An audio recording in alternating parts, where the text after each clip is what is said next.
What if the God you were taught to fear was actually the ground beneath your feet? Not a deity standing somewhere above you. Not a figure at the far end of a prayer.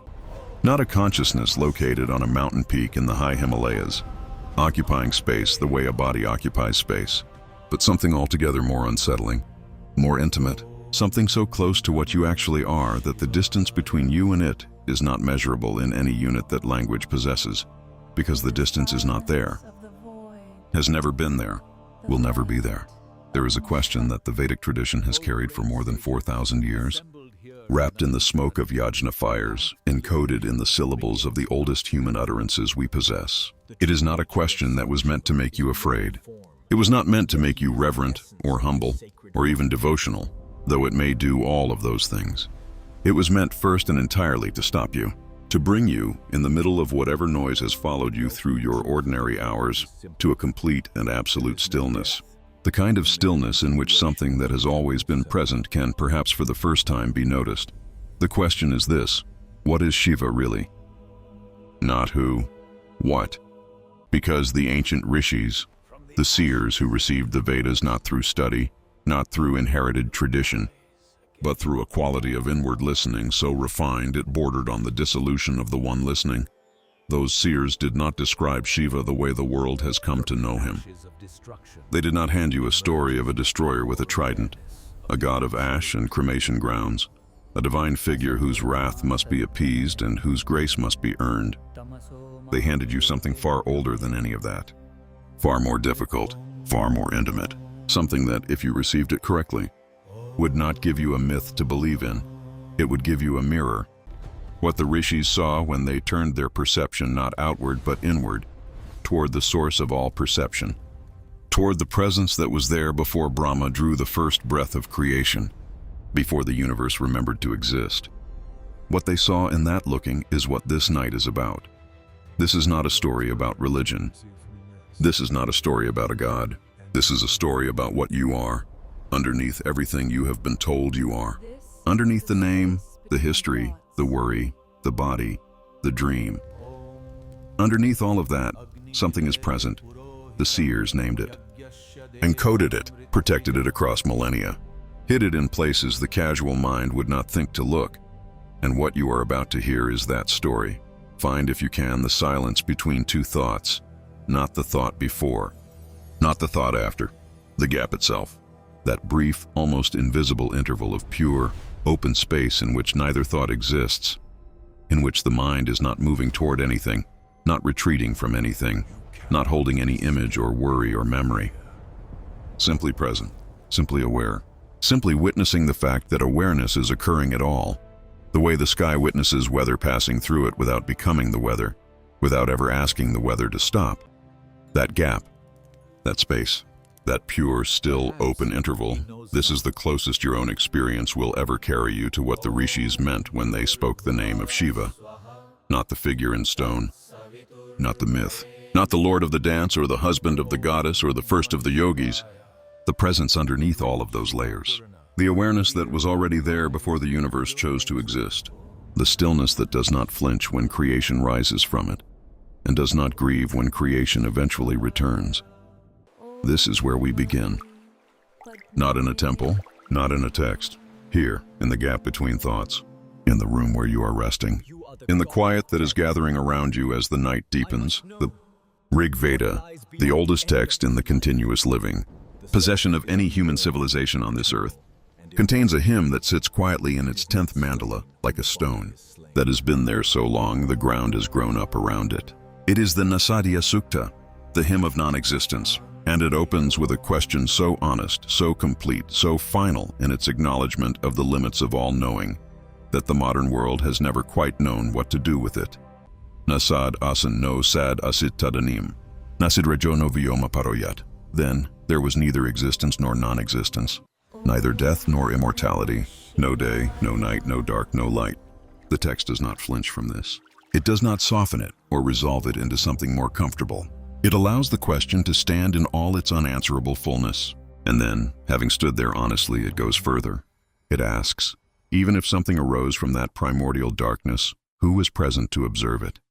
The final verse is among the most breathtaking sentences ever composed in any language on earth. He who is its overseer in the highest heaven, he alone knows. Or perhaps he knows not. Perhaps he knows not. The oldest scripture in the world admits that the origin of everything may be unknowable even to the divine. Hold that. Let it rest in you, because the Shiva Purana opens in an entirely different register. It does not ask, it declares. And what it declares, in its opening, Vidyashvara Samhita, in those early chapters where the sages have gathered at the sacred site of Naimisharanya and are asking the sage Sutta to explain the ultimate nature of existence, what it declares is that Shiva, understood not as a deity among many but as Sadashiva, the eternal Shiva, was present before the Nasadiya Sukta's question could be formed, before the darkness and the non-darkness arose to stand against each other, before the interval between existence and non-existence had any shape to speak of. Sadashiva, the name is not decoration. It is a precise philosophical statement compressed into 4 syllables. Sada, eternally, always, without interruption, without beginning or end. Shiva, in the deepest register of the word, not the auspicious one of popular devotion, though that meaning lives inside it too, but the state, the condition, the mode of being that stands beneath all other modes of being the way a floor stands beneath everything that happens on it. The Shiva Purana describes Sadashiva as Nishkala, without parts, without divisions, without any attribute the discriminating mind could isolate and examine and say, this quality is what Shiva is. Not hot, not cold, not moving, not still, not male, not female, not here rather than there, not this moment rather than all moments, simply witnessing, simply present. The ocean that remains when all its waves have been acknowledged as ocean. The Katha Upanishad reaches toward this same presence through a different door. It places its central teaching in the mouth of Yama, the god of death himself, who speaks to a young student named Nachiketa, who has descended to the domain of death and asked, with complete sincerity, the only question that has ever truly mattered, what lies beyond death? And Yama's answer is not a comfort. It is far too precise to be merely comforting. This self, Yama says, is not born, nor does it die at any time. It is not sprung from anywhere, and nothing has sprung from it. Unborn, eternal, ever-existing, and primeval. It is not slain when the body is slain. The Atman, the self that is not the body, not the mind, not the breath, not the thought, not the sensation of being a person in a world of persons. Something that exists prior to all of those, that witnesses all of those, and that remains unchanged by any of it. This is what the rishis were pointing at when they pointed at Shiva, not a being on a mountain. The witness at the center of all things, the Atman of the universe. The awareness that, as the Brihadaranyaka Upanishad states in one of its most arresting passages, sees but cannot be seen, hears but cannot be heard, thinks but cannot be thought, knows but cannot be known. The awareness that is the precondition for all seeing, all hearing, all thinking, all knowing, and which therefore cannot itself be objectified, cannot be made into a thing to be examined from outside, because there is no outside. There is nothing that stands apart from it. Let that settle into you now, as the room settles around you. The body is growing heavier. The breath is slowing, and somewhere beneath the weight of the body, beneath the rhythm of the breath, beneath the texture of the silence itself, there is something present that is not any of these things, that cannot be made heavier or slower or more or less silent. That simply is. It is the presence that notices the silence. It is the awareness that registers the heaviness of the body without sharing it. It is the witness that knows you are here, in this room, receiving these words, in this quiet. The Vedic tradition names this chit, pure consciousness. Not the consciousness that calculates, that worries, that reaches towards sleep and retreats from waking. Not the consciousness that generates the dream or the thought or the plan. The consciousness beneath all of that motion, the space in which the calculating happens, in which the dream appears, in which the worry rises and, given enough stillness, falls. Chit is not an activity. It is not a state you achieve. It is what is there when every achieved state has passed. What is there between the states? What was there before any state arose and will remain when all states have been exhausted? You did not create this consciousness. You cannot misplace it. You arrived in a body with it already present. fully formed, and when the body is no longer present, the Upanishads say it will remain unchanged, unaltered, watching the way the sky remains after the storm, the way the ocean remains after the wave. The Chandogya Upanishad carries one of the most beautiful pedagogical moments in the history of human thought. The sage Uddalaka sits with his son Shvetaketu, who has returned from 12 years of study convinced that he knows everything worth knowing. And Uddalaka, gently, precisely, without any trace of impatience, undertakes the most important education his son will ever receive. He asks Shvetaketu to dissolve a measure of salt in a cup of water and to set it aside overnight. The next morning he asks, "Where is the salt?" Shvetaketu looks. The salt is gone, invisible, untraceable, unable to be pointed at. But when he tastes the water, first from the surface, then from the middle, then from the very bottom of the cup, it is everywhere, fully present in every drop, indistinguishable from the water itself, and yet not the water. And Uddalaka says quietly, the sentence that has echoed through 4,000 years of Indian philosophical thought, Tattvam Asi, that art thou, the thing that pervades everything, that cannot be pointed to, that you cannot separate from its medium and hold up to the light. That is what you are. Not the cup, not the water, the salt. Shiva, in the oldest understanding, is this. Shiva is what you taste when you taste anything fully enough. The presence that cannot be isolated because it is not separate from anything. The ground that cannot be walked away from because every step is taken upon it. The rishis understood something about the human capacity for knowing that our present age has largely lost access to. They understood that awareness has two directions it can face. Outward, toward the world of objects, toward the countable, the nameable, the possessible, the losable.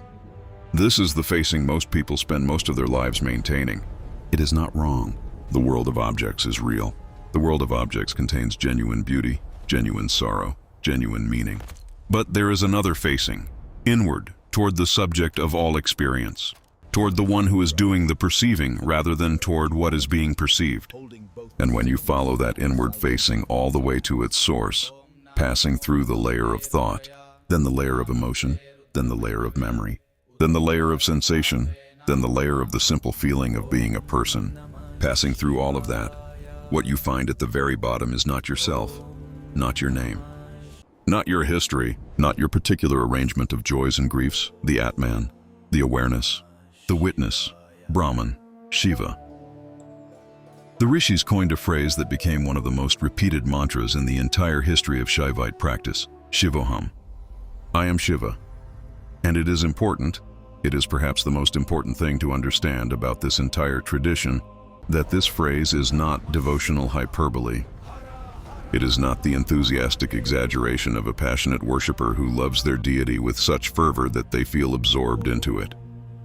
It is a precise ontological statement, a statement about the nature of what is actually present in the one who speaks it. The awareness you are using right now, in this very moment, to receive these words, to notice the quality of the room, to feel the breath moving in and out of the body. That awareness, the rishis said, is not separate from the awareness the universe is. They are the same awareness, wearing different temporary expressions. Shivoham. Not I worship Shiva, I am Shiva. The distinction is everything. Now sit with what happens when you hear that. There may be resistance, a feeling of presumption, of arrogance, of reaching for something that does not belong to you. This is the Kali Yuga conditioning speaking. The deep patterning of this dark age, which has taught human beings to locate the divine at a maximum distance from themselves, to approach it as supplicants, to offer something in order to receive something, to experience the sacred as something other, as something elsewhere, as something that must be earned through correctness of behavior and purity of thought and accumulated merit across many lifetimes. The Upanishads do not contradict the importance of discipline, of practice of the refinement of the human instrument. The path of yoga, the path of tapas, ascetic practice, the burning of impurities through sustained intentional effort, all of this has a genuine function. But none of it is meant to bring you closer to something that is outside you. It is meant to clear away what obscures the recognition of what was always inside you. The fire is not being started. The fire is already burning. The practice is about removing what covers the flame. The Shiva Samhita, a medieval yogic text whose antiquity exceeds its historical documentation, encoding practices and understandings that clearly draw from far older oral traditions, describes the relationship between the individual practitioner and Shiva in language that would be alarming if you took it personally rather than cosmologically. Shiva is in the body. Shiva is in the breath. Shiva is in the movement of the mind. The one who does not recognize this is wandering in sleep. Not the sleep of nighttime, of rest and dreams. The sleep of forgetting. The sleep of apasmara, whose name translates quite precisely as the forgetting disease. The state in which the most fundamental fact about the nature of existence is present, available utterly unhidden, and is nonetheless walked past every moment by minds too accustomed to looking outward to notice what is radiating from within. Here is the insight that the tradition protects, and that the popular telling of Shiva's mythology has always carried. If you know how to hold it correctly, Shiva is the destroyer. This is not disputed. The Shiva Purana, the Skanda Purana, the imagery of the Tandava, the cosmic dance of dissolution, all of this is real. Shiva dances at the end of each cycle of creation, and what he dances into dissolution is not just the world. It is everything, every form, every story, every accumulated understanding, every structure the universe has constructed to house its knowing, and the modern mind looks at this and calls it terrifying. The loss of everything, the ultimate erasure. But here is what the tradition actually says, and it is the opposite of terrifying. If Shiva is pure consciousness, if Shiva is the Atman of the universe, the awareness that precedes all form and outlasts all form, then the destruction of form is not a violence done to consciousness. It is consciousness releasing form back into itself. Every ending in this understanding is a homecoming. Every dissolution is not a loss but a return, the wave returning to the ocean, not because the ocean has taken something from the wave, but because the wave was always the ocean, and the returning is a recognition. Shiva dances. He dances on the body of Apasmara, the demon of forgetting, and his face in every classical representation of this dance is serene, utterly, completely, perfectly serene, because he is not destroying anything that was not, at its most fundamental level, himself. He is not eliminating anything precious. He is releasing something temporary from its temporary form and inviting it back to the permanence from which it never truly departed. This is why the Shiva Purana says that Shiva's destruction is the highest act of compassion in the entire cosmic drama. Not despite the dissolution. Because of it. The end of the world is not an act of punishment. It is an act of homecoming. A God who could not bear to see his children wander any longer in the forgetting, who dances everything back to remembrance, whether it is ready or not. But if this is true, if the oldest layers of the Vedic tradition contain this understanding of Shiva as the pure consciousness that precedes all creation, and if the act of destruction is understood as the most radical possible act of compassion, then we are left with a question that the next chapter cannot avoid. How did this become a secret? How did the most intimate, most radical, most transformative understanding of the divine in the history of human thought, encoded in texts that have been chanted continuously for 4,000 years, maintained in temple after temple, transmitted from teacher to student across an unbroken lineage, how did it become something you were never told? The answer is not simple, and it is not accusatory. It does not require a conspiracy or a suppression or a deliberate concealment. It requires only an understanding of what happens to any living flame when the wind of the ages blows across it for long enough. The flame does not go out, but it grows small, and the warmth it was always giving, the warmth that was always there, radiating from the center outward, meant for everyone who sat near enough to receive it, that warmth begins to seem less certain, less obvious, less available. The question is not who took it from us. The question is how we stopped being able to feel it. That is what Chapter 2 is about. Imagine a lamp placed at the center of a great hall. At first, only a few people sit near it. They have not come to look at the lamp. They have come for what the lamp makes possible, the capacity to see the faces across from them, the expressions of the people beside them, the quality of the space they are sharing. The lamp is not the object of attention. It is what makes attention possible, a means, not an end, a door, not a destination. Now imagine that centuries pass. The hall fills. Thousands of people crowd inward from all directions. They come because they have heard about this lamp. They write about it. They argue. passionately, sincerely, about the correct angle from which to approach it, the proper distance to stand, the precise words to speak in its presence. The lamp is given a name, then several names, then a lineage, then a biography. Gold is added to its casing. Incense is burned at its base. Hymns are composed in its honor. Priests are trained specifically in the correct management of its flame. And somewhere, in the middle of all of that gathering and honoring and elaborating, the hall itself, which the lamp had always been there to illuminate, quietly, gradually, goes dark. This is not a story about priests who failed. This is not a story about traditions that became corrupt. It is a story about something far more ordinary and far more inevitable than either of those things. It is a story about the distance between a hand and what it is reaching for, and how that distance, over time, over ages, over the vast, slow breathing of cosmic cycles, can grow until the hand has forgotten what it was reaching toward. The historical roots of Shiva worship extend further into the past than any text can cleanly document. The Pasupati seal, unearthed from the archaeological site of Mohenjo-Daro in what is now Pakistan, dated to approximately 2500 BCE, carries an image that scholars have debated and will continue to debate. It shows a figure seated in what appears to be a yogic posture, back straight, legs folded, knees pressed outward and downward in a position that would not be unfamiliar to any practitioner of meditation today. The figure is surrounded by animals. It wears a headdress of multiple horns.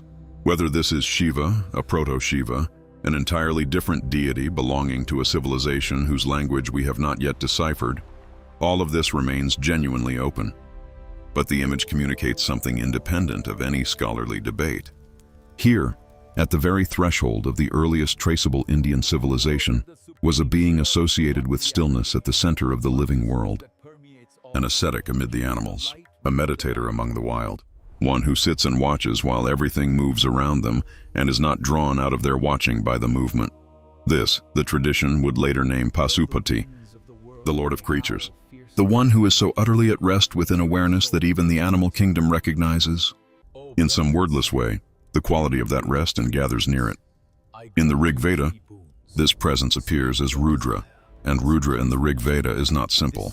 He is the god of the storm and of the wild country, of the wind that carries both disease and healing on the same current of air.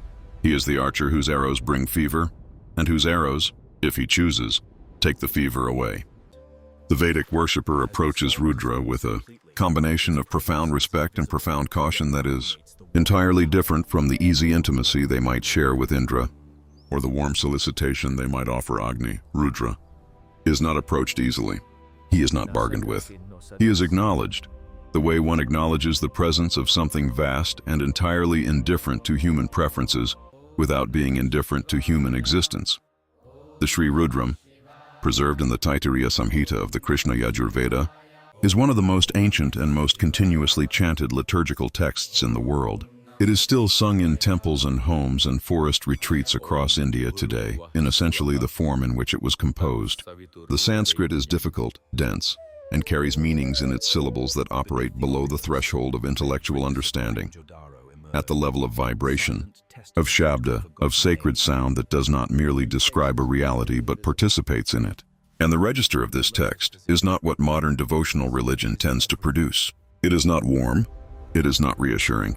It is vast, and the human being composing it knows themselves to be small in the presence of what they are addressing.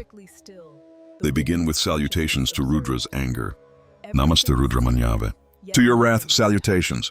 Before anything else, before any request for grace or protection, before even the naming of his merciful aspects, they acknowledge the totality of what he is. This is Vedic prayer, not a negotiation. Not a request dressed in sufficient flattery to produce a favorable response. A standing in the full light of reality, with no attempt to diminish what that reality contains, and a bowing that is not submission to a superior, but recognition of something that exceeds all categories of superior and inferior. Over the long centuries that followed, through the Brahmana period, through the composition of the Aranyakas and the Upanishads, and then into the vast, sprawling, endlessly creative period of the Puranas, something in the Shiva tradition shifted. The Shiva Purana, the Linga Purana, the Skanda Purana, Texts composed and compiled across centuries spanning perhaps 300 BCE to 1000 CE gave Shiva what he had not previously possessed in quite such detail: a biography, a domestic life, a home address on the snowy peak of Kailash, a wife of extraordinary beauty and tenacity who would not stop loving him despite the considerable social difficulties his lifestyle created. Children, enemies, wars he fought and won. Enemies he burned with his third eye. Ascetics he tested. Gods he restored to power. Demons he overcame through means that ranged from the horrifying to the profoundly comic. These stories are not diminishments. Let that be clear. The Bhakti tradition, the path of devotional love, is not a lesser path than the Jnana tradition of pure knowledge. The Bhagavata Purana, which is the great reservoir of devotional theology in the Vaishnava lineage, and the Shiva Purana, which serves a parallel function in the Shaiva lineage, did not corrupt the understanding of the divine by giving it stories. They made the divine available to hearts that could not yet sustain the full voltage of direct, unmediated recognition. They built, to use an image the tradition itself loves, a boat for the crossing. Not because the shore they were taking you toward was fiction, but because the crossing is long and a boat is real help. And yet, the Shiva Purana itself, in its extraordinary self-awareness, encodes a warning that runs through its very structure. In its description of the yugas, the great turning cycles of cosmic time, it maps the progressive diminishment of the human capacity for direct perception of the divine. The Satya Yuga, the first and most luminous age, is the time when the divine is perceptible without any intermediary at all. The gods walk among humans. The distance between the sacred and the ordinary is minimal, because the fog of forgetting has not yet descended. The Treta Yuga sees the first thinning of that capacity. The divine is still accessible, but requires practice, requires alignment, requires some deliberate tuning of the human instrument. The Dvapara Yuga is when the effort intensifies significantly, when most of the effortless perception has faded, and the ritual and the story and the image become genuinely necessary supports. And the Kali Yuga, the age that began, according to various calculations within the tradition, somewhere between 3102 BCE and 700 BCE, and which we are now deep within. The Kali Yuga is the age when the signal and the receiver have separated so dramatically that even those who maintain the forms, who perform the rituals, who recite the texts, often do so without the living understanding of what the forms are pointing toward. The text is not bitter about this.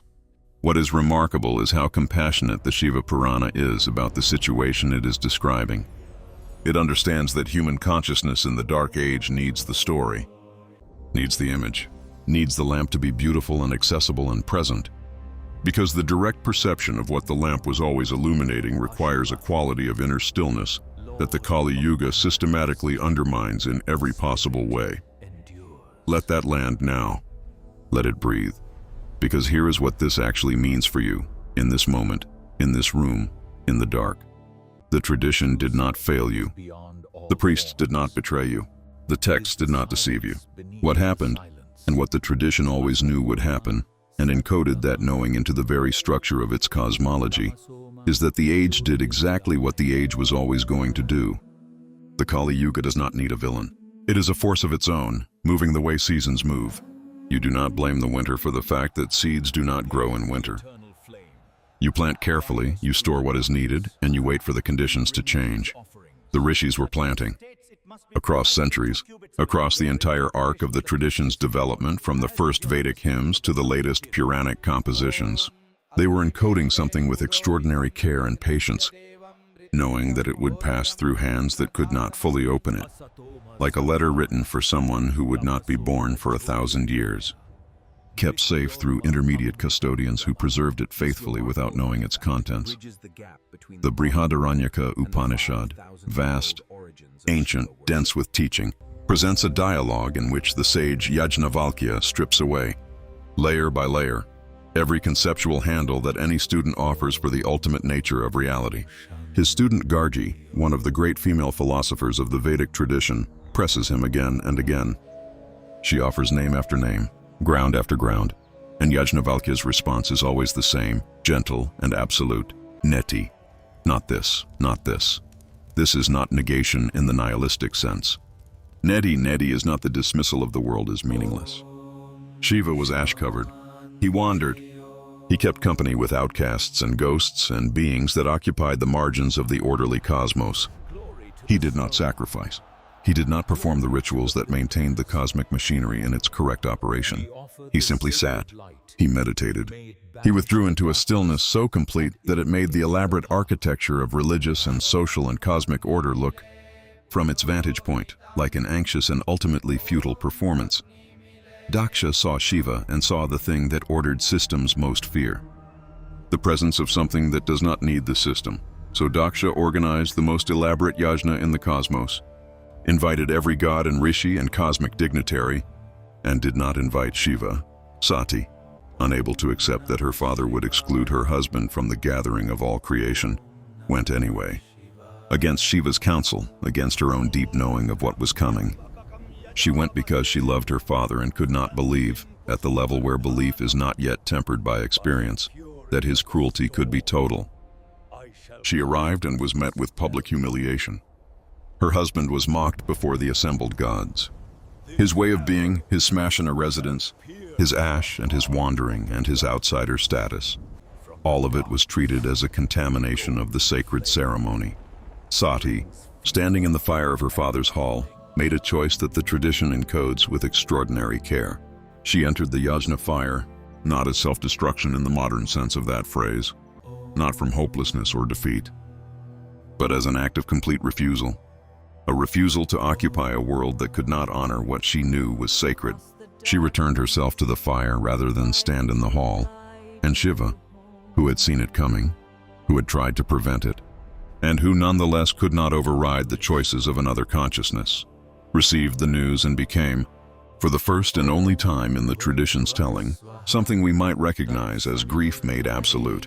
He walked the three worlds carrying Sati's body. He would not release it. He walked, and the universe held its breath, because when Shiva grieves, the motion of existence itself becomes uncertain.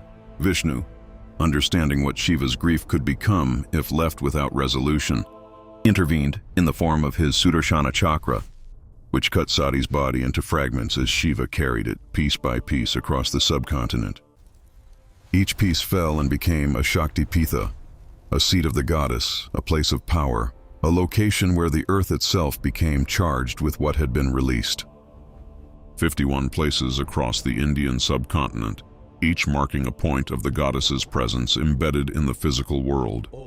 This is the Shiva Purana's map of what the cosmic conflict costs, and what it produces. What it costs is the peace of the undisturbed. What it produces is a network of sacred energy, distributed across the landscape, accessible to those who know what they are approaching. But now consider what Shiva did after the grief resolved. After Vishnu's intervention, after the grief had broken and passed through him the way storms pass through the open sky, he went back to the Smashana. He went back to the place of endings. He covered himself again in the ash of the cremated, the ash of what had been loved and lost and released. He took up his position again at the edge, at the margin, in the place the ordered world preferred not to look at directly, because the grief had not disproved anything. It had confirmed everything. The Smashana is the honest place. It is the place where what is temporary cannot pretend even for a moment to be permanent, where what is form cannot pretend to be anything other than borrowed, where the attachment that the ego constructs around itself, the story of me, of mine, of what I have built and what I have loved and what I will not surrender, where that attachment meets its absolute limit and must finally yield. Let the body sink further now. Let the breath grow slower. Let the images of the story settle through you the way ash settles, weightlessly, without hurry, finding its place without being directed. Shiva in the Smashana is not a figure of tragedy. This is the point that the popular imagination almost always misses. He is not sitting in the cremation ground because he has been defeated or diminished or driven to the edge. He is sitting there because the edge is where reality is most undisguised. And Shiva's entire nature, from the Rudra of the Rig Veda to the Sadashiva of the Puranas, is oriented toward the undisguised. The Sanskrit word the tradition uses for this quality is vairagya. It is often translated as detachment or dispassion, and those translations carry the truth of it but not the texture. Vairagya does not mean coldness. It does not mean the absence of love or the refusal of beauty or the determination to remain unmoved by what is moving. Vairagya is what you develop when you have loved deeply enough, long enough, and with enough honesty that you have come to understand, not intellectually, but in your bones, in the cells of the body, in the quality of your breathing, that every form of what you love is temporary, and that the love itself, the chit, the awareness, the witnessing presence that loves, is not.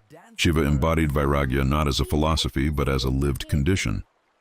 He sat at the center of the smashana, the central fire burning low but never out, the smoke rising, the ash settling, and what his sitting communicated to the cosmos was this: I know what is real. I know what is real because I have allowed myself to know what is temporary, and in the knowing of what is temporary, the real has ceased to be obscured. This is why the tradition describes Shiva's meditating on Mount Kailash and Shiva's dwelling in the smashana as the same condition. The mountain and the cremation ground, the highest point and the place of endings. In Shiva's understanding, they are identical. Both are places where the noise of the middle, the busy, productive, acquisitive, self-constructing noise of ordinary life, has fallen away. Both are places where what remains is what was always there. The Mahabharata, in its Shanti Parva, contains a remarkable passage in which the god Indra himself approaches Shiva, or the figure who comes to be understood as Shiva, and asks why he has abandoned the governance of the world to lesser beings, why he has retreated to the periphery while other gods manage the central functions of the cosmos. And the answer, given quietly, without apology, is essentially this: I have not abandoned the world. The world has abandoned the world. I am simply staying where the world's abandonment of itself is most honestly visible. This is the cosmic conflict. Understood from Shiva's vantage point, the conflict was not between Shiva and the other gods. The conflict was between the truth that Shiva embodies, the unconditional, undecorated, uncompromising reality of what is, and the elaborate, sincere, genuinely beautiful, but ultimately provisional structures that everything else was building to contain and manage that truth. The yajna, the ritual, the hierarchy, the carefully maintained boundary between the sacred and the impure, which Shiva crossed every day simply by being what he was. The Rudra hymns of the Rig Veda describe this tension with extraordinary precision. In one of the Sri Rudram's most striking verses, Rudra is described as Thanu, the pillar, the one who stands immovable while everything else moves. He does not participate in the motion of creation the way Brahma participates in it, or in the preservation of the motion the way Vishnu participates in it. He stands, he witnesses. He is the axis around which the motion occurs, present to all of it, affected by none of it. The way the still center of a spinning wheel is the condition that makes the spinning possible. In the Tripura myth, the story of Shiva's destruction, of the 3 cities of the Asuras, this quality becomes literal and cosmological in scope. The 3 cities, Tripura, were constructed of gold and silver and iron, representing the 3 states of consciousness, or the 3 gunas, or the 3 worlds, and they orbited in a cosmic alignment that made them together invulnerable. They could only be destroyed when all 3 aligned perfectly in a single moment. And Shiva waited for 1,000 years. He waited perfectly still, perfectly patient, his bow drawn, his arrow nocked, not moving, while the 3 cities completed their long elliptical orbits and moved, in a single rare configuration, into alignment. One moment, one arrow, one breath of release, Tripura fell. This is the Vedic image of what Shiva's stillness accomplishes. Not passivity, not indifference, perfect patience in the service of the one precise moment, the stillness of the bow drawn to its fullest tension, the waiting that is not empty but full, completely full of attention, of readiness, of the kind of presence that does not miss the moment when it comes because it has never stopped watching for it. And here is the truth that the cosmic conflict was always pointing toward. Shiva did not withdraw because he was defeated. Shiva withdrew because withdrawal was the more complete engagement, because the center of civilization, the center of the ordered, ritual, productive, self-congratulating human and divine project, the center could not contain what Shiva was. Not because what Shiva was is destructive to civilization, but because civilization, in every age and especially in the declining ages, has an almost irresistible tendency to mistake its own structures for the reality those structures were built to honor. The ritual becomes the point, rather than what the ritual was pointing at. The lamp becomes the destination, rather than what the lamp was illuminating. The story becomes the truth, rather than the window through which truth was always visible. And Shiva, the awareness that was present before any story was constructed, has no use for the story once it stops being a window. He is not interested in being the centerpiece of a performance of the sacred. He is only interested in the sacred itself. So he goes to where the sacred is most honestly present, the edge, the ash, the place where form has finished being form, and he waits, with perfect, inexhaustible, patient, burning attention. He waits for the moment of alignment. He waits for the three cities to come into their one configuration. He waits for the age of maximum darkness to produce the maximum contrast. He waits, and the bow is drawn, has always been drawn, has never, in all the long centuries of the Kali Yuga, been put down, which means the seers who followed Shiva to the edge, who sat with him in the smashana when the ordered world was not looking, who received what he transmitted in that honest, unconditional space. Those seers left something behind, something specific, something encoded for the people who would come later, when the darkness was complete, when the noise of the Kali Yuga had reached its peak, and the contrast between what the world offered and what the human heart was actually searching for had become impossible to rationalize. Away they left a map, not drawn on paper, drawn in something far more durable. What they drew it in, and where they hid it, is what the fourth chapter holds. There is a particular quality to the light just before a long storm. The air becomes very still. Not the stillness of calm, the stillness of something gathering itself. The light turns a particular shade that is difficult to name. Not golden, not gray, not quite any color you have a word for. The birds stop. The insects fall quiet. The world holds itself in a suspension that is neither tension nor peace, but something that contains both, the way a breath, held at the very top of the inhale, contains simultaneously the fullness of what has been gathered and the absolute inevitability of what is about to be released. Anyone who has ever stood in that light knows it is not ordinary light. They know, at some level below reasoning, that the world is about to become something different from what it currently is. And there is in that knowing, strange as this may sound, a quality of recognition that is almost beautiful. Not despite the storm coming. Because of it. Because the approaching darkness has made the quality of this last light visible in a way that ordinary daylight never could. The ancient rishis stood in that light. They stood in it and they looked at it clearly, without flinching, without the comforting story that this time the storm might not come. They looked at the quality of the age that was approaching, the Kali Yuga, the age of quarrel and contraction, the age when the sacred would retreat from public life the way warmth retreats from the air in autumn. And they did not mourn. They wrote in every medium available to them, in the syllables of Sanskrit, in the geometry of temple architecture, in the specific postures of yogic practice, in the structure of the myths, in the frequencies of the sacred mantras, in the mathematics of the yugas themselves. They wrote what they knew, about what was coming, about what would survive the coming, and about what the people living in the darkest part of the Dark Age would need in order to find their way back to the light. This is what we call prophecy, but it is more than prediction. It is preparation.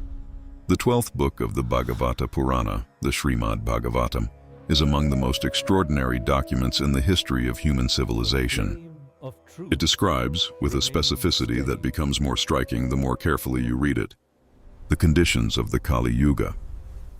The sage Shuka is speaking to the dying king Parikshit, who has 7 days left to live and who has asked for the most essential knowledge available, the knowledge that will carry him through whatever lies beyond the body. And Shuka, in the middle of this transmission, pauses to describe the world that is coming. The world that, by the time you are hearing these words, has already arrived.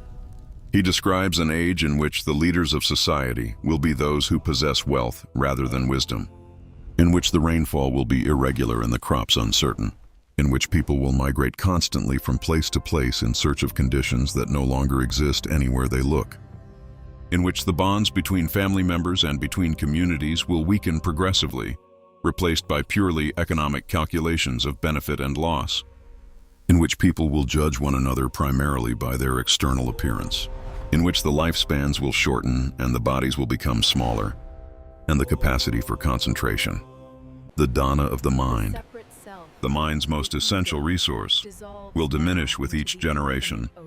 He describes an age in which the sacred texts will be interpreted selectively, with passages that confirm what the interpreter already believes being elevated, and passages that challenge being quietly set aside, in which the spiritual marketplace will fill with those who speak the language of the divine without having made the interior journey that language was always meant to describe, in which sincerity and performance will become almost indistinguishable, because both will use the same vocabulary and occupy the same visible space. You may recognize what Shuka is.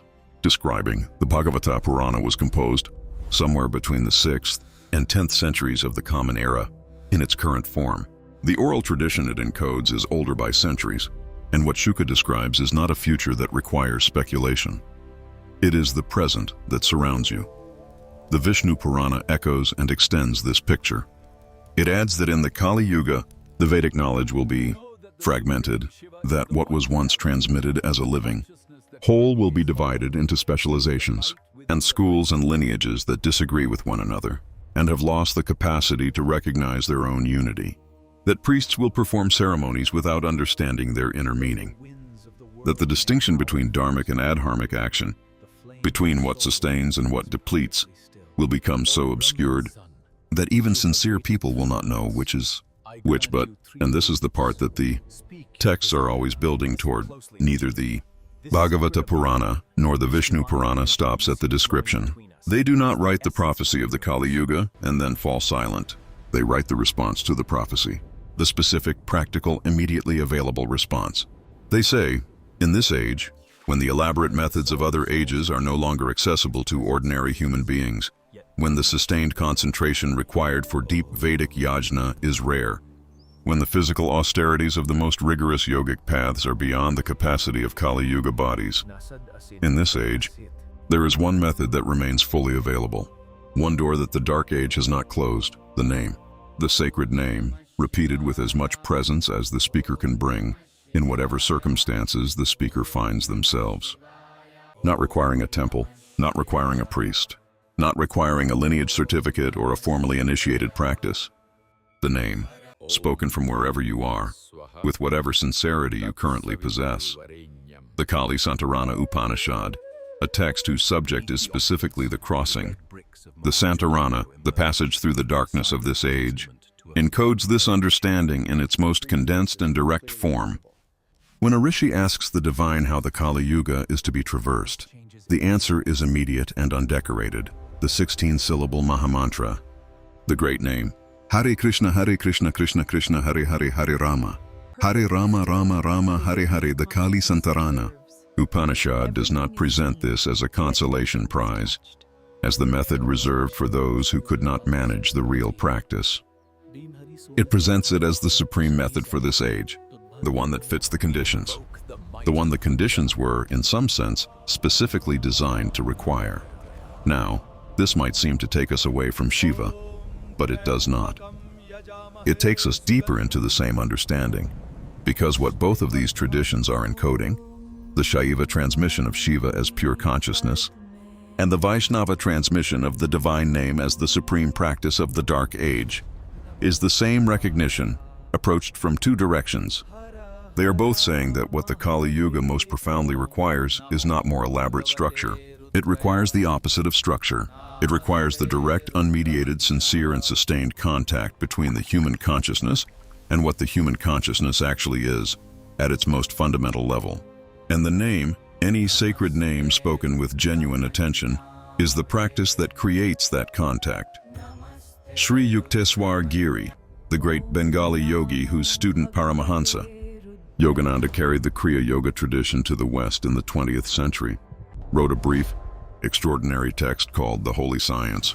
Published in 1894, it engages in a careful re-examination of the traditional Yuga calculations and proposes a modified understanding of where humanity currently stands in the cosmic cycle. Sri Yukteswar's calculation suggests that the deepest point of the Kali Yuga, the absolute nadir of the descending arc, was passed approximately in 500 CE, and that since then, the age has been ascending. Slowly, imperceptibly slowly by human standards, but ascending. The story becomes the truth, rather than the window through which truth was always visible. And Shiva, the awareness that was present before any story was constructed, has no use for the story once it stops being a window. He is not interested in being the centerpiece of a performance of the sacred. He is only interested in the sacred itself.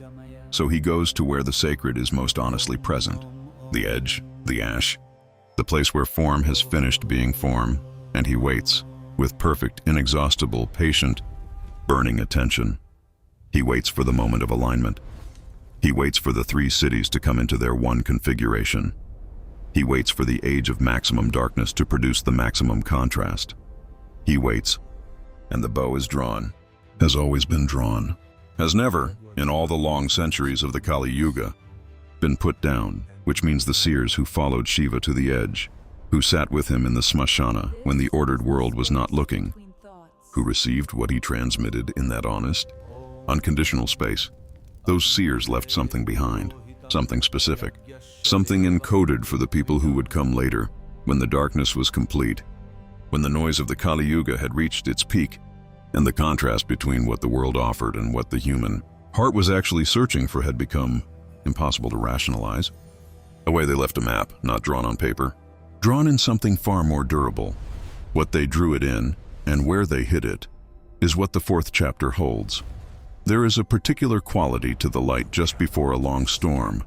The air becomes very still. Not the stillness of calm, the stillness of something gathering itself. The light turns a particular shade that is difficult to name. Not golden, not gray, not quite any color you have a word for. The birds stop. The insects fall quiet.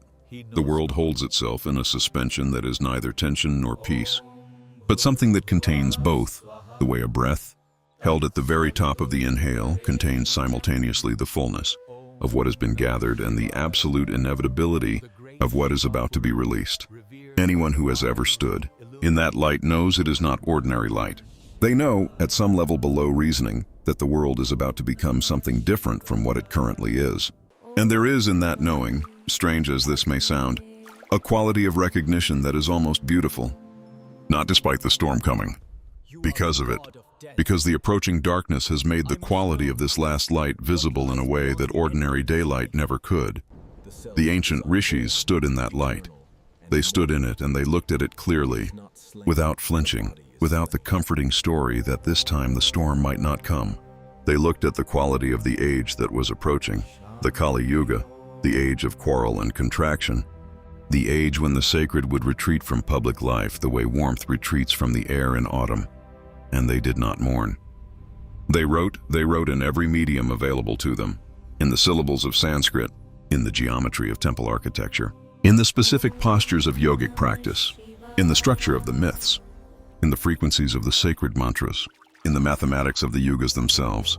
They wrote what they knew, about what was coming, about what would survive the coming, and about what the people living in the darkest part of the Dark Age would need in order to find their way back to the light.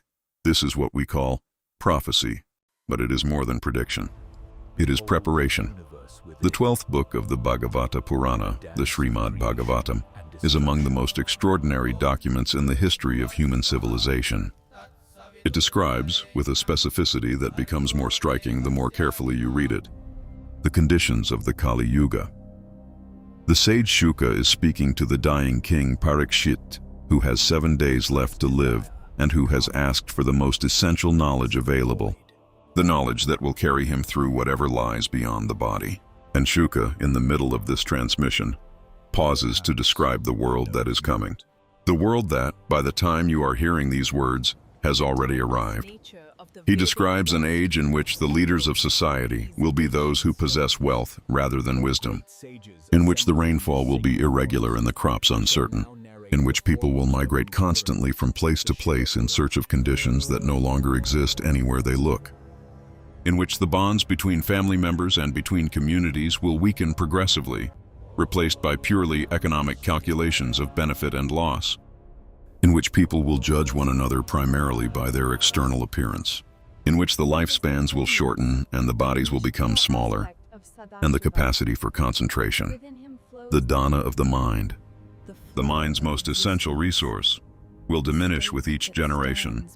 He describes an age in which the sacred texts will be interpreted selectively, with passages that confirm what the interpreter already believes being elevated, and passages that challenge being quietly set aside, in which the spiritual marketplace will fill with those who speak the language of the divine without having made the interior journey that language was always meant to describe, in which sincerity and performance will become almost indistinguishable, because both will use the same vocabulary and occupy the same visible space. You may recognize what Shuka is describing. The Bhagavata Purana was composed somewhere between the 6th and 10th centuries of the Common Era in its current form. The oral tradition it encodes is older by centuries, and what Shuka describes is not a future that requires speculation. It is the present that surrounds you. The Vishnu Purana echoes and extends this picture. It adds that in the Kali Yuga, the Vedic knowledge will be fragmented, that what was once transmitted as a living whole will be divided into specializations, and schools and lineages that disagree with one another, and have lost the capacity to recognize their own unity. That priests will perform ceremonies without understanding their inner meaning. That the distinction between dharmic and adharmic action, between what sustains and what depletes, will become so obscured that even sincere people will not know which is which, but, and this is the part that the texts are always building toward, neither the Bhagavata Purana nor the Vishnu Purana stops at the description. They do not write the prophecy of the Kali Yuga and then fall silent. They write the response to the prophecy, the specific, practical, immediately available response. They say, in this age, when the elaborate methods of other ages are no longer accessible to ordinary human beings, when the sustained concentration required for deep Vedic yajna is rare, when the physical austerities of the most rigorous yogic paths are beyond the capacity of Kali Yuga bodies. In this age, there is one method that remains fully available, one door that the Dark Age has not closed, the name. The sacred name, repeated with as much presence as the speaker can bring, in whatever circumstances the speaker finds themselves. Not requiring a temple, not requiring a priest, not requiring a lineage certificate or a formally initiated practice. The name, spoken from wherever you are, with whatever sincerity you currently possess. The Kali Santarana Upanishad, a text whose subject is specifically the crossing. The Santarana, the passage through the darkness of this age, encodes this understanding in its most condensed and direct form. When a rishi asks the divine how the Kali Yuga is to be traversed, the answer is immediate and undecorated, the 16-syllable Mahamantra, the great name, Hare Krishna Krishna Krishna Hare Hare Hare Rama, Hare Rama Rama Rama Hare Hare. The Kali Santarana Upanishad does not present this as a consolation prize, as the method reserved for those who could not manage the real practice. It presents it as the supreme method for this age, the one that fits the conditions, the one the conditions were, in some sense, specifically designed to require. Now, this might seem to take us away from Shiva, but it does not. It takes us deeper into the same understanding, because what both of these traditions are encoding, the Shaiva transmission of Shiva as pure consciousness, and the Vaishnava transmission of the divine name as the supreme practice of the Dark Age, is the same recognition, approached from two directions. They are both saying that what the Kali Yuga most profoundly requires is not more elaborate structure. It requires the opposite of structure. It requires the direct, unmediated, sincere, and sustained contact between the human consciousness and what the human consciousness actually is, at its most fundamental level. And the name, any sacred name spoken with genuine attention, is the practice that creates that contact. Sri Yukteswar Giri, the great Bengali yogi whose student Paramahansa Yogananda carried the Kriya Yoga tradition to the West in the 20th century, wrote a brief, extraordinary text called The Holy Science. Published in 1894, it engages in a careful re-examination of the traditional Yuga calculations and proposes a modified understanding of where humanity currently stands in the cosmic cycle. Sri Yukteswar's calculation suggests that the deepest point of the Kali Yuga, the absolute nadir of the descending arc, was passed approximately in 500 CE, and that since then, the age has been ascending. slowly, imperceptibly slowly by human standards, but ascending, not extinguished, not gone, pressed below the surface, held in the body of the earth itself, in the specific soil of the tradition, in certain texts, in certain practices, in certain lineages, in certain individuals who have carried the heat of the living transmission through the long, cold passage of this age without allowing it to dissipate entirely into the surrounding darkness. They are still warm. Press deep enough and you will find them. The concept of the Guru-Shishya Parampara, the unbroken lineage of teacher and student, is one of the most carefully maintained ideas in the entire Vedic tradition. The word parampara contains within it its own definition. Para means beyond or the far shore. Para means the far shore reaching back toward the near shore.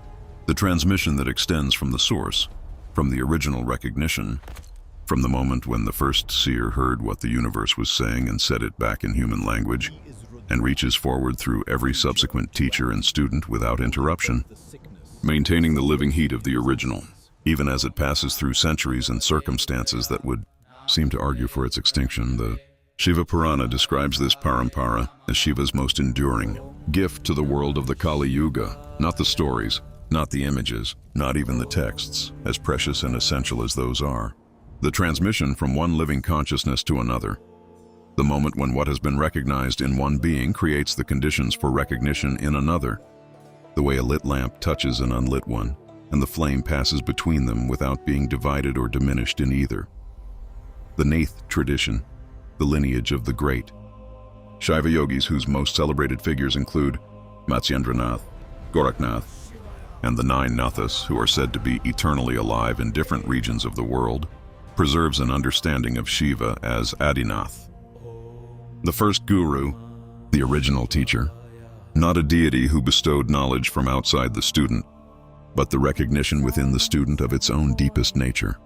Recognition that Shiva, as Adinath, initiates by becoming present within the student's own awareness.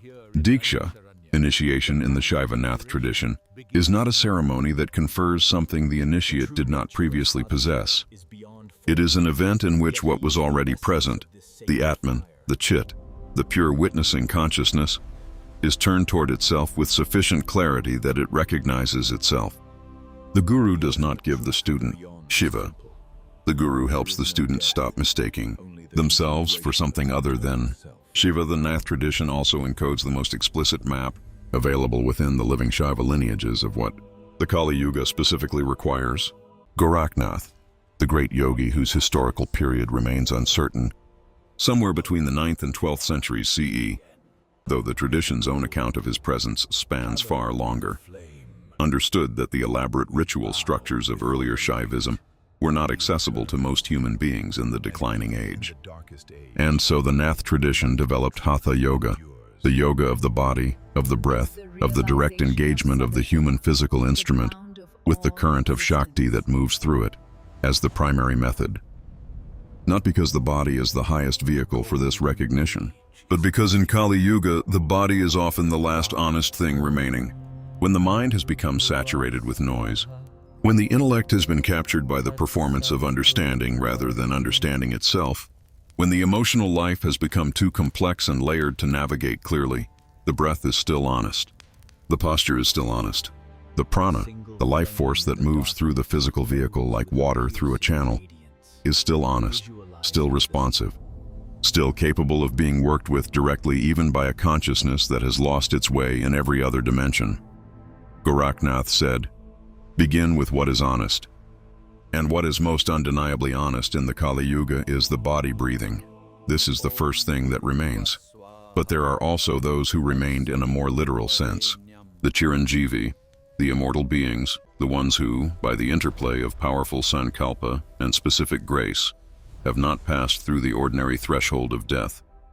The Mahabharata names 7, Ashwathama, Bali, Vyasa, Hanuman, Vibhishana, Kripacharya, Parashurama.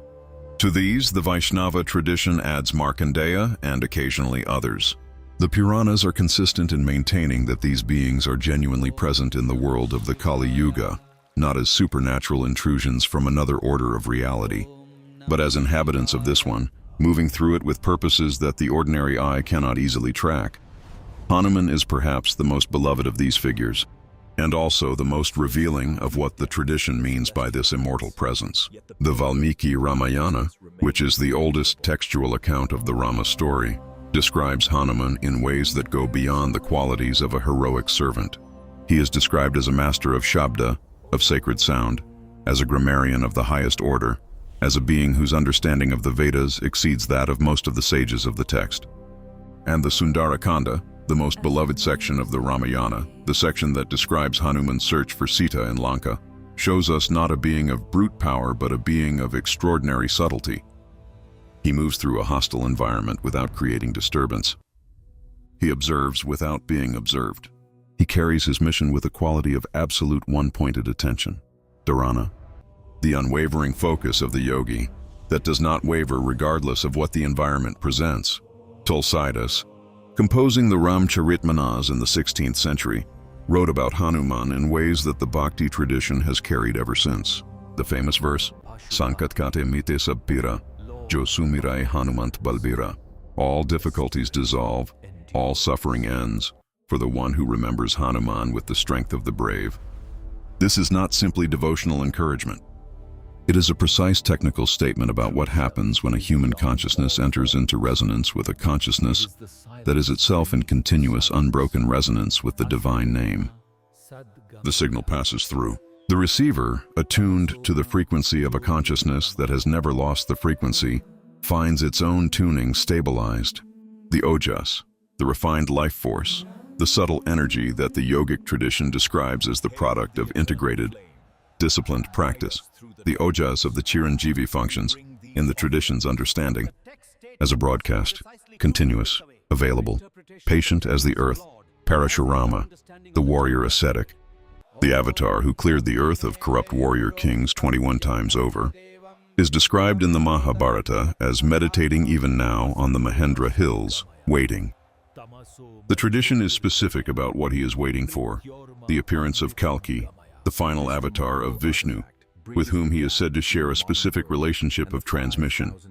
Parashurama embodies a quality that the Kali Yuga tends to pathologize, the absolute refusal to accommodate adharma, disorder, corruption, the violation of the principles that sustain life, simply because accommodation has become socially easier than opposition. He is tapas in human form. Tapas, the heat of sustained practice, the disciplined burning away of everything that obscures the essential. Tapas as a way of being, not merely a thing one does for a specified period before returning to ordinary life. And Vyasa, perhaps the most quietly present of all the Chiranjeevi, moves through the tradition as the principle of encoding itself. The Mahabharata's opening describes how Vyasa composed the text in his mind before a single syllable was written, held it, complete as a living whole, and then found the means to transmit it into a form that would survive the passage of time. This is the function he embodies, not the function of a particular historical person, but the function of the one who looks at what is most essential and asks, what form will allow this to survive? The Chiranjeevi Vyasa is the answer to the question of how anything true persists through the long dark. It persists because someone, some function of consciousness within the tradition, is always asking that question and always finding an answer. Let the breath slow. Let the room deepen around you. You are lying in the dark, in the Kali Yuga, which the texts described in detail thousands of years before you were born. The predictions were accurate. The conditions are as described. The noise is as relentless as predicted, the confusion as pervasive. The distance between the sacred and the ordinary as complete as the Bhagavata Purana suggested it would be. And you are here, in the dark, with these words, which means something that the tradition has always said means something. The seeds that survive the winter are not the healthiest seeming seeds. They are not the largest or the most promising by visible measure. They are the ones that have, by some quality internal to themselves, maintained a capacity for dormancy that does not become death, that hold the pattern of the living thing, compressed, cold, inert to outward observation, while waiting without anxiety for the conditions that will permit germination. The Upanishads speak of sankalpa, the precise, directed intention of a consciousness that is aligned with its deepest nature, as the most powerful force in the universe, more powerful than any external circumstance. The Chandogya Upanishad says that Brahman, the ground of all existence, creates through Sankalpa alone. Sri Yukteswar Giri's The Holy Science returns here with particular force. His argument that the deepest point of the Kali Yuga has passed, that we are currently in the early ascending arc of the Dvapara Yuga by his calculation, is not optimistic in the naive sense. He does not suggest the darkness is already gone. He suggests the direction has changed, and the difference between a darkness that is deepening and a darkness that has begun, imperceptibly, to lighten, even if the difference is invisible to the ordinary perception, is the difference between a seed that has no future and a seed in which the first thread of green is forming in the dark, below the frozen ground, in absolute invisibility, in absolute confidence, in absolute commitment to what it is about to become. Let the body be completely still now. Let the breath find its own rhythm, not managed, not directed, simply allowed. Notice what is present beneath the breath, beneath the body's weight and warmth, beneath the dark behind the eyes. Notice whether there is something that simply is, that does not require the breath to continue being present, that does not depend on the body's comfort or discomfort, that is simply here, aware, watching the whole of this moment from a vantage point that is somehow neither inside the experience nor outside it, but beneath it. The Mandukya Upanishad describes 4 states of consciousness: waking, Vaishvanara; dreaming, Tayasa; deep sleep, Prajna; and the 4th, Turiya, which means simply the 4th because it has no content of its own to name it by. Turiya is not a state you enter and leave. It is what is always present beneath the other 3 states.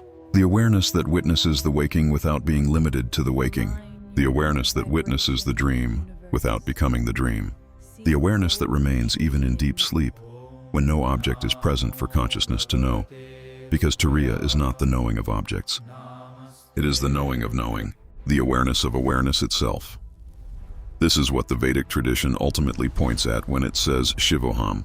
This is what the rishis were always pointing at. Not the destruction of the world, not the terrifying figure on the cremation ground, not even the luminous cosmic dancer whose Tandava sets the rhythm of the universes, the Turiya. The 4th, the awareness that has never not been present. That was present before the first thought arose this morning, and will be present after the last thought settles tonight. That is present right now, so present, so immediately here, that the mind tends to look through it rather than at it. The way the eye cannot see the lens it sees through. The Turiya is what Shiva is, and you have never, not for a single moment of your existence, been separate from it. Here is the final truth the tradition has been keeping for this moment, for this age. For you, specifically, in this quiet, the turning of the Yuga is not only a cosmic event, it is also a personal one. The Shiva Purana's description of Shiva's 5 acts, creation, preservation, dissolution, concealment, and grace, describes those acts as occurring simultaneously in every moment, not just cosmically, in the turning of vast cycles measured in millennia, but in the turning of this breath, this moment, the creation and preservation and dissolution of this thought, the concealment in the very fabric of ordinary experience of what is always present beneath it, and the grace, the anugraha, the moment of recognition, every moment of genuine recognition, every moment when the Turiya notices itself, when the awareness becomes briefly, nakedly aware of awareness itself rather than of its contents. Every such moment is a kalki, a small kalki, a personal avatar of the light that burns through the accumulated darkness of the forgetting. The Kali Yuga turns not only when a cosmic figure arrives on a white horse, it turns in every human consciousness that completes the arc from forgetting to remembering, from the sleep of Apasmara to the waking of Shivoham. This is the most intimate version of the promise, the Satchitananda, the nature of what Brahman is, and therefore of what you are. Sat, the existence that does not cease. Chit, the consciousness that does not diminish. Ananda, the joy that requires nothing outside itself to be what it is. This triple description is not a theological doctrine. It is a phenomenological report. The rishis who arrived at Samadhi, at the direct, unmediated experience of their own deepest nature, reported what they found there. And what they found there was not complex. It was not elaborate. It was not what the mind, searching for the divine, tends to expect. It was this. It was here. It was now. It was the simple, complete, self-sufficient fact of awareness being aware of itself. vast without being distant, intimate without being small, ancient without being inaccessible. The water in which the salt has dissolved, present in every drop, tasted when you stop looking for it and simply allow the tasting. This is the promise that Shiva keeps in the Kali Yuga, not a promise that the darkness will not be dark. It will be dark, and it is dark, and the tradition never flinched from that. The promise is that the darkness is the condition, not the obstacle, not the problem to be solved, but the specific, exact, necessary condition in which the recognition is most clearly possible, in which the contrast between what is real and what only seemed real is most undeniable, in which the Turiya, the pure awareness, the witnessing consciousness that is Shiva's most essential nature, and yours were in which that becomes visible, the way a lamp becomes visible in the dark in a way it never could in full daylight. The held breath before the exhale is the longest breath of the cycle. It is not the comfortable breath. It is not the easy breath. It is the breath held at the very top of the inhale, when everything that could be gathered has been gathered, and the only thing left is the release. The moment when the tension between what was and what is about to be reaches its absolute maximum, when the old configuration holds itself together for one last instant, before dissolving into the new. We are in that breath.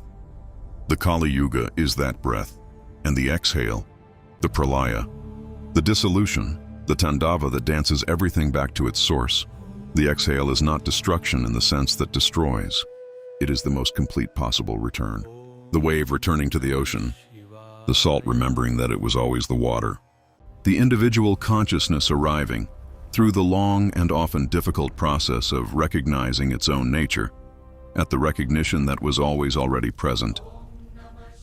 Shiva waits at the exhale, has always waited there, patient, ash-covered still, his bow drawn, his eye open, witnessing, with perfect, inexhaustible, burning love, the held breath of every age, and every consciousness within every age, working their way toward the release.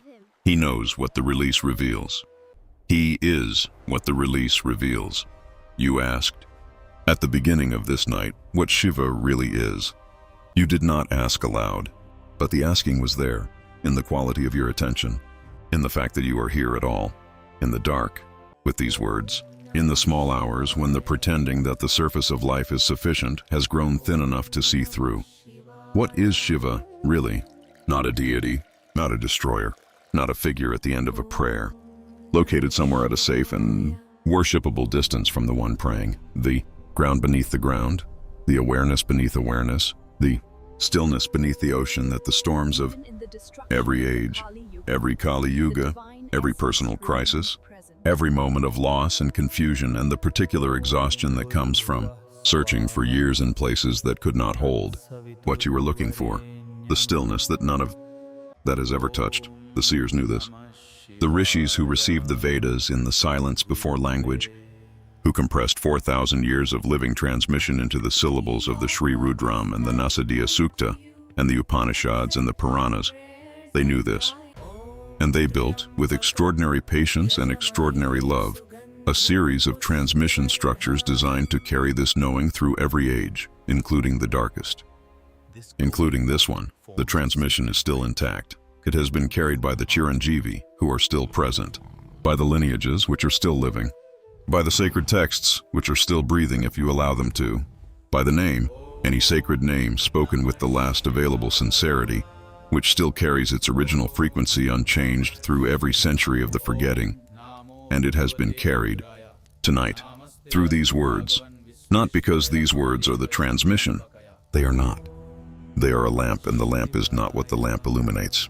But the lamp has been pointing, throughout this long, slow, careful night, toward the same thing it has always been pointing at. The presence in you that received these words, the awareness that has been here, underneath every image and idea and story that has passed through this night, simply present, simply watching, unchanged by the beauty of the Vedic cosmology, unchanged by the complexity of the Puranic mythology, unchanged by the grandeur of the prophecies and the tenderness of the promise. That presence, that awareness, that witnessing that has never, in all the years of your life, in all the searching, in all the finding and losing and finding again, that has never not been here. That is Shiva, You are that. You have always been that.